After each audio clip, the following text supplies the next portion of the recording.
The day Walter Gordon walked into Thomas Kinney High School with a scholarship letter and a backpack from Walmart, three rich kids decided his life was a joke.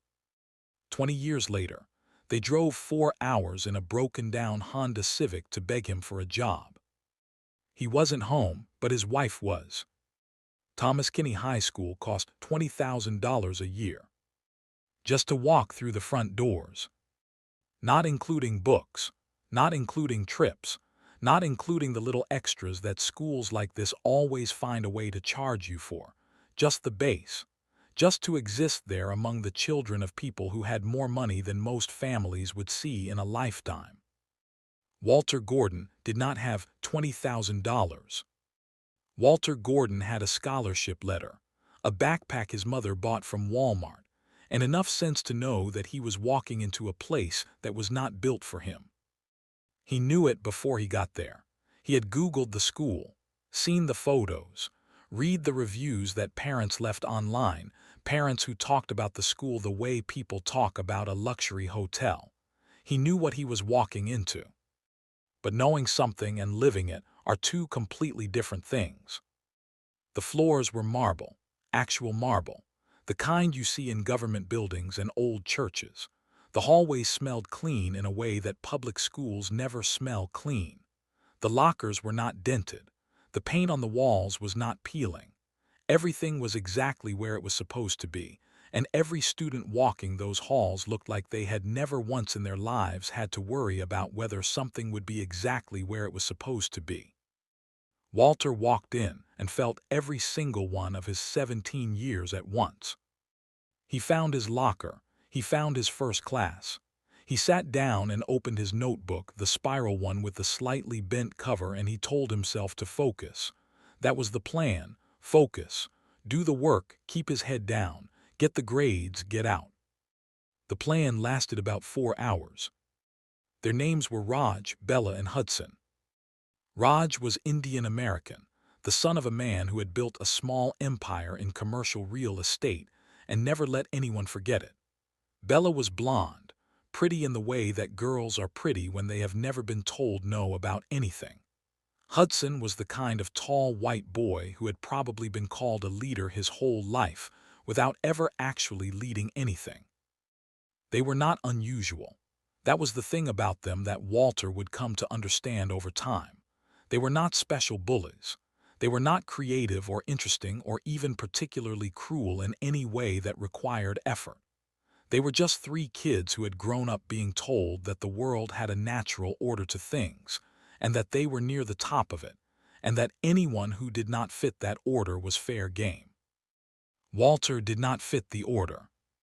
They noticed his sneakers first. Of course they did. Raj pointed it out to Bella in a voice that was just loud enough to be heard by the people nearby, but quiet enough to pretend it was a private conversation. Something about the brand, something about the price. Bella laughed the way people laugh when they want someone to know they are being laughed at. Hudson said nothing.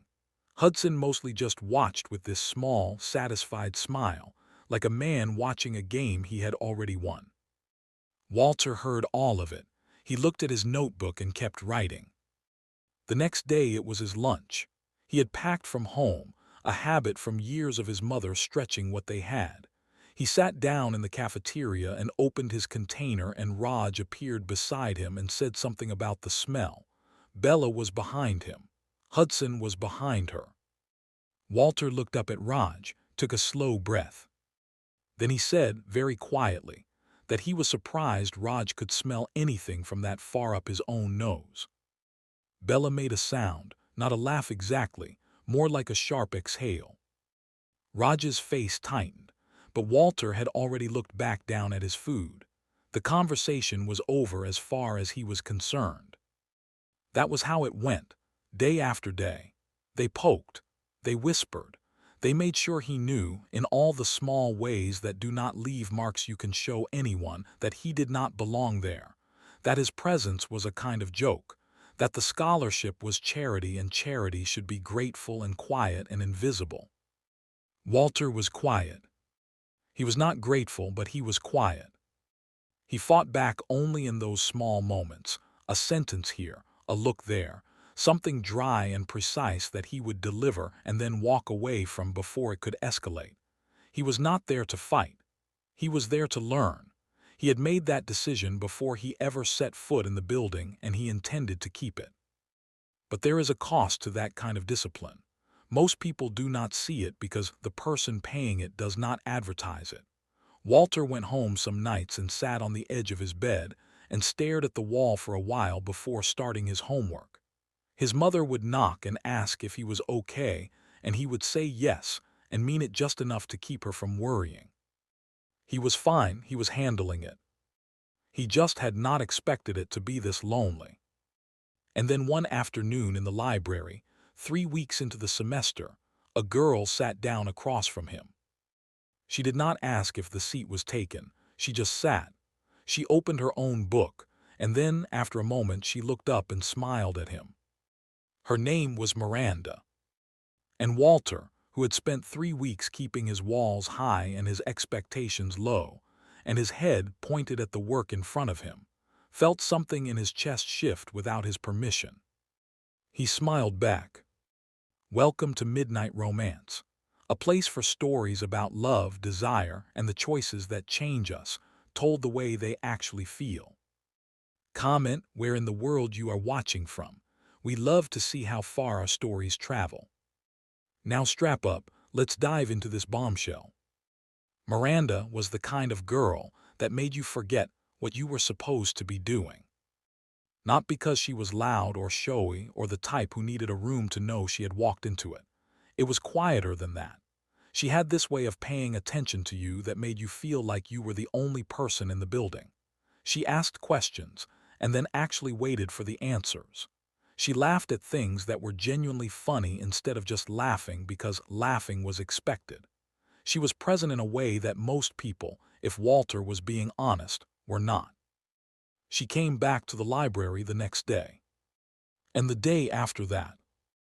At first they just studied near each other. A nod when she sat down, a small comment about an assignment, the kind of conversation that could be abandoned without awkwardness if either of them decided they were done. But it did not get abandoned. It grew slowly, the way things grow when neither person is forcing it. They started talking about real things, where they were from, what they wanted, what annoyed them about certain teachers, what they were actually interested in, not the polished version people give when they are trying to impress someone, but the real version. Walter told her he liked computer science, not in the vague way people say they like something. He told her about the specific feeling he got when he was solving a hard problem, the way his brain would stay on it even when he was sleeping, the way the answer would sometimes just arrive in the morning like it had been cooking overnight.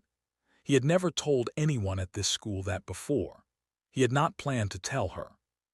She listened like it was the most interesting thing she had heard in a while. She told him things too, about her parents and their expectations, about the version of her future they had already drawn up without consulting her. She was funny about it, self-aware, a little tired in the way teenagers are tired when they can already see the walls closing in. Walter laughed at the right moments because they were genuinely the right moments. He walked home that evening and realized he had not thought about Raj or Bella or Hudson a single time since he sat down in that library. It continued like that for weeks. She would find him. That was the thing he kept coming back to. He was not chasing her. He was not engineering run-ins or showing up places he thought she might be. She found him. In the library, in the hallway before first period, in the small courtyard near the science block where he sometimes ate his lunch when the cafeteria felt like too much. She would just appear, drop into the seat beside him, and pick up the conversation like they had only paused it. He mentioned her to Steph. Steph was in his biology class. She was Jamaican, sharp, the kind of person who said exactly what she thought without being unkind about it, which Walter had come to understand was a rare combination. She had started talking to him early in the semester, not out of pity, not out of any agenda he could detect, just because she seemed to find him interesting and had no particular reason to pretend otherwise. He told her about Miranda carefully, The way you tell someone about something you are not sure you have the right to be happy about yet. Steph looked at him for a moment. She raised one eyebrow just slightly and said nothing. Walter waited. She looked back at her textbook. He asked her what that look meant. She said it did not mean anything and told him to focus on the diagram in front of him. He let it go. He told himself she was just being Steph, guarded about things until she had more information. That was fair. That was reasonable. He went home that night and thought about Miranda instead.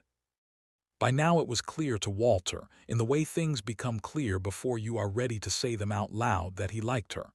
Actually liked her. Not in the distant, hopeful way you like someone you are not sure notices you. She noticed him. She sought him out. She laughed at his jokes in the real way. He was not imagining this. And then one afternoon, walking back from the library together, Miranda said something about prom. She said she had always imagined being asked in a way that meant something. Not just a text or a quiet question in the corridor. Something real. Something that showed the person had actually thought about her. She said it lightly, offhand, looking straight ahead as they walked, like it was just a thing she was saying and not a thing she was saying directly to him. Walter heard every word. He walked home slower than usual that evening. He sat on the edge of his bed. He was not staring at the wall this time. He was thinking, turning the thing over, running calculations the way his brain ran calculations, methodically, looking for the catch, looking for the reason this was a bad idea. He could not find one. He started planning. He spent 2 weeks on it. Not obsessing, not losing sleep, just thinking it through the way he thought everything through, carefully, making sure each piece was right before he moved to the next one.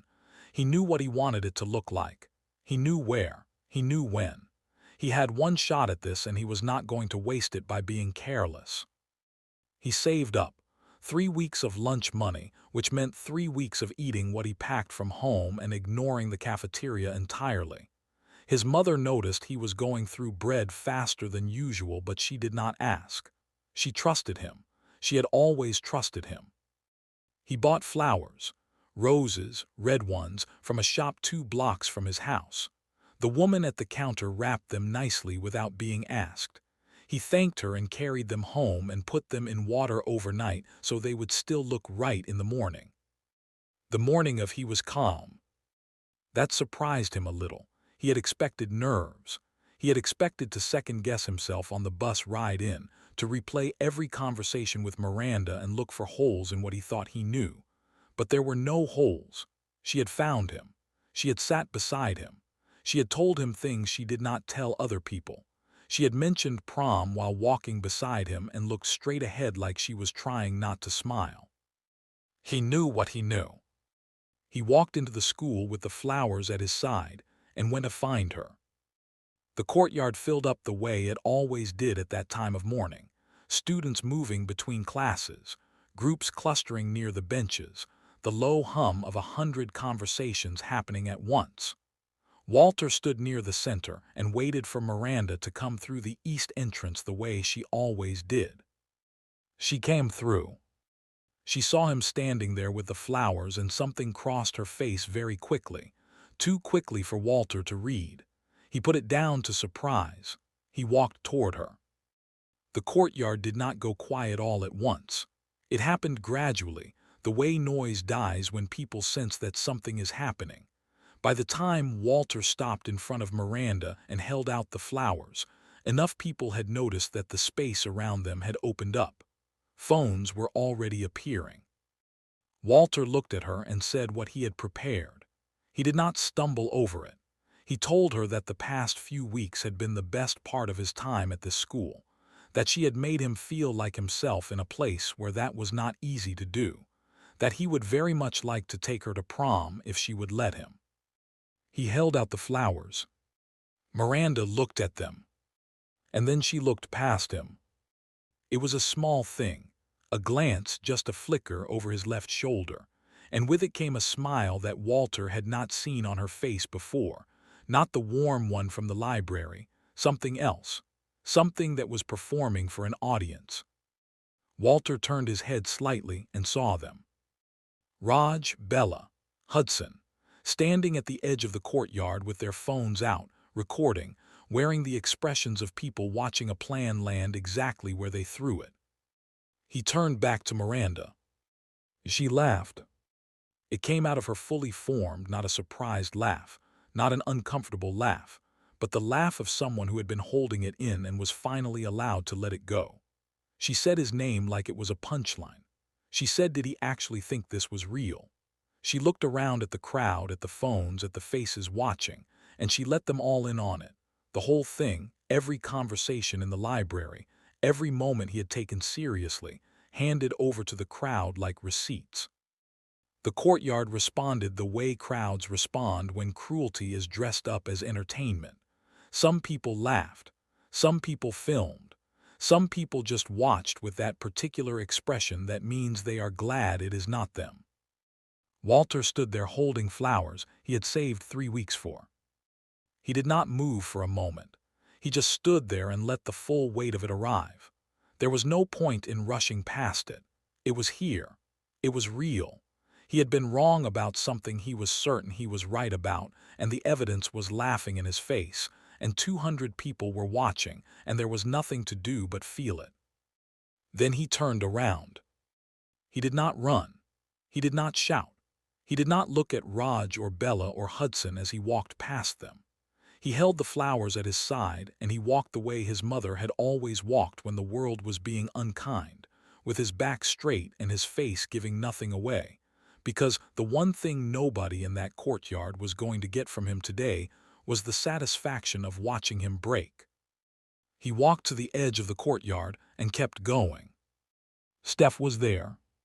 He did not know how long she had been standing there or how much she had seen. She did not ask how he was feeling. She did not make a face of pity or reach out to touch his arm the way people do when they want credit for caring. She just fell into step beside him, matching his pace, and walked with him in silence for a moment. Then she said that every single one of those people was an idiot, and that he should not spend one more second of his life feeling bad about any of it. Walter kept walking. After a while he said that he still needed a date to prom. Steph said obviously, and that she was available if he could handle her dancing, which she warned him in advance was not good. Walter looked at her. For the first time that day, something in his face loosened. He said yes. Time does not wait for you to be ready. That is the thing Walter learned in the years that followed. It does not ask if you have recovered. It does not check whether the wound is closed before it hands you the next thing. It just moves, and you either move with it or you get left behind, and Walter Gordon had not come this far to get left behind. He chose his university the same way he chose everything, carefully, with his eyes open. He and Steph ended up at the same school, which was not entirely a coincidence. They had talked about it in the months after prom, two people who had found each other in the wreckage of a bad day and discovered slowly that they made sense together. She was studying software engineering. He was studying software engineering. The school had a good program and a decent scholarship office, and that was enough. They were not the same people they had been in that courtyard. Walter was quieter in a different way now, not the quiet of someone absorbing punishment, the quiet of someone who had decided what he was building and did not need to narrate it to anyone. He worked with a focus that his professors noticed and occasionally found unsettling. He was not chasing grades exactly. He was chasing understanding. There is a difference. And the people who know the difference are usually the ones who end up doing something real with what they learn. Steph was different too.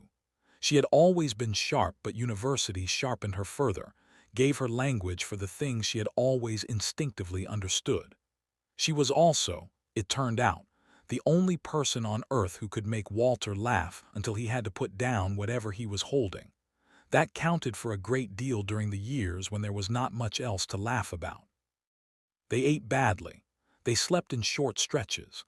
They shared notes and argued about approaches and spent long nights in front of screens that lit their faces blue in the darkness of whatever small room they were working in. They were not romantic about it. They did not tell each other it was going to be worth it because they did not know that yet, and they were both too honest to pretend otherwise. They just worked. Day after day, semester after semester, they just worked. They graduated. And then the real work began. The idea for Dorico had been forming for a long time before either of them named it. It lived in the margins of notebooks, in late-night conversations, in arguments about what was missing from the tools that already existed and why nobody had fixed it yet. Walter had a theory about how AI could be made to think in a way that was closer to the way humans actually think, not in straight lines, but in layers, cross-referencing, backtracking, building. Steph had the engineering instinct to know how to start turning a theory into something you could actually use. They started building. The first 2 years were not glamorous. They worked out of an apartment that was too small and too hot in summer and too cold in winter, and had a bathroom door that never fully closed. They applied for funding and got rejected. They refined the product and applied again. They lived on the kind of budget that requires you to make decisions at the grocery store that you would rather not have to make. Steph's mother called every Sunday and always asked if they were eating properly, and they always said yes, and it was always only partially true. But Dorico was becoming something. You could feel it before you could prove it. Walter felt it in the way the product responded during testing, something fluid and alive in a way that the other tools were not. Steph felt it in the user sessions, watching people interact with it for the first time, seeing their faces change when they realized it was doing something they had not seen before. They were not imagining it. This was real. The grant came on a Tuesday morning. $100 million. A panel of investors who had looked at every AI startup worth looking at and decided that Dorico was the one they wanted to bet on. Walter read the email 3 times before he said anything. Then he walked into the next room where Steph was working and read it out loud to her. She sat very still for a moment. Then she stood up and held on to him for a long time without saying anything. They did not go out and celebrate, not that night. They ordered food, the good kind, the kind they had not been ordering for 2 years, and they sat on the floor of that small apartment and talked about what came next, what they needed to build, who they needed to hire, how to move fast without breaking the thing that made Dorico what it was. They were still talking at 2 in the morning. The world noticed Dorico the way the world notices things that make it feel slightly left behind. Articles appeared. Industry people started saying the name in rooms Walter was not in. Comparisons were made to tools that had seemed untouchable a year earlier. The office they moved into had floors that were not marble but were clean and wide, and filled with people who had come to work on something they believed in. Walter gave his first major interview in a glass-walled conference room on the 14th floor. The journalist asked him about his background, about where he had started, about the distance between there and here. Walter answered the questions the same way he had always answered the things life put in front of him, directly, without performance, without bitterness. He did not mention Thomas Kinney High School. He did not need to. On the other side of the country, in the specific way that the world balances itself without being asked, things were going badly for 4 people Walter had not thought about in years. Raj had taken his father's money and his father's confidence and put both into a logistics startup that collapsed inside 18 months. The post-mortem was not kind. Poor decisions made quickly, by someone who had grown up believing that certainty was the same thing as competence. Bella had followed a similar path, a lifestyle brand that burned through investment and goodwill at roughly the same rate and left nothing behind. Hudson had tried twice, failed twice, and was now in the process of learning that the third attempt was going to require money he no longer had access to. Miranda had attached herself to each of these ventures in turn, always arriving with energy and ideas, and leaving when the walls started closing in. By the time all three had fully collapsed, she had nowhere left to attach herself to. They had grown up believing the world owed them a particular life. The world had listened politely and then carried on doing exactly what it wanted. Raj still had the Honda Civic. He had sold almost everything else. It was Bella who found the Dorico profile first, the long feature piece with the photo of Walter in that glass-walled office. She read it twice. Then she sent it to the group chat without saying anything.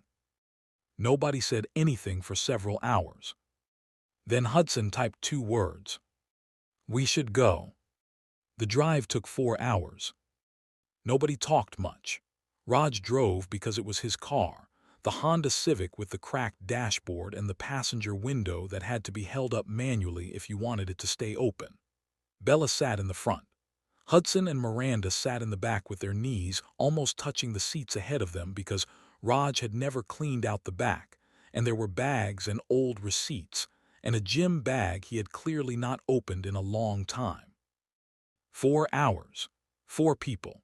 One car that cost less than a single semester at the school where they had all once decided that a boy with a Walmart backpack was beneath them. Nobody said that out loud, but everyone was thinking it. They had agreed in the loose and slightly desperate way that broke people agree on things that they were not going there to beg exactly. They were going to reach out, to reconnect, to see if there was an opportunity for people with their backgrounds and their experience, however battered, to contribute to something that was clearly going somewhere. They used those words in the group chat.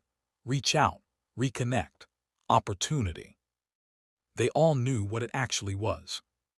Dorico's headquarters looked exactly like the photos in the article. Clean lines, glass and steel, the kind of building that announces without saying anything that serious work happens inside it. There was a car park out front with cars in it that cost more than anything any of the 4 of them currently owned. There was a reception desk visible through the front doors, and a security guard standing just inside, who looked at them through the glass with the calm, professional expression of someone who had been trained to be polite about saying no. Raj pulled into a visitor space and turned off the engine. They sat there for a moment. Then they got out and walked to the entrance, and the security guard came to the door before they could open it and asked if they had an appointment.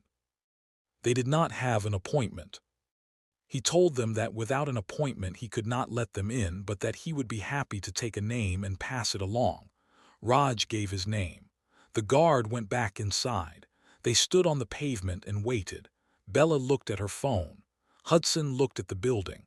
Miranda looked at the ground. The guard came back and told them, with the same professional politeness, that there was no one available to see them today. That was it. That was the whole sentence. No one available, today, as if tomorrow might be different. As if there was a version of this where they came back tomorrow with an appointment and everything worked out fine. Raj nodded slowly. Bella made a small sound. Hudson put his hands in his pockets. And Miranda looked up at the building. There was a camera above the entrance, a small black dome mounted just above the door frame, angled down at the area where they were standing. Miranda looked at it for a long moment. Then something in her face changed. Not dramatically, not all at once. It was more like watching something that had been held up for a very long time, finally run out of the strength to stay up. She walked toward the camera.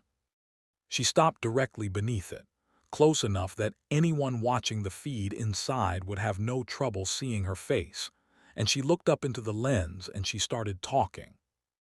She did not ask for a job. She did not use the words reach out or reconnect or opportunity. She said his name. She said Walter. And then she said that she had been 17 years old and cruel in the particular way that people are cruel when they have never been made to feel small, when they have never had to save up for anything, when they have been told their whole lives that some people simply matter more than others, and they believed it without ever questioning it. She said she knew what she had done in that courtyard.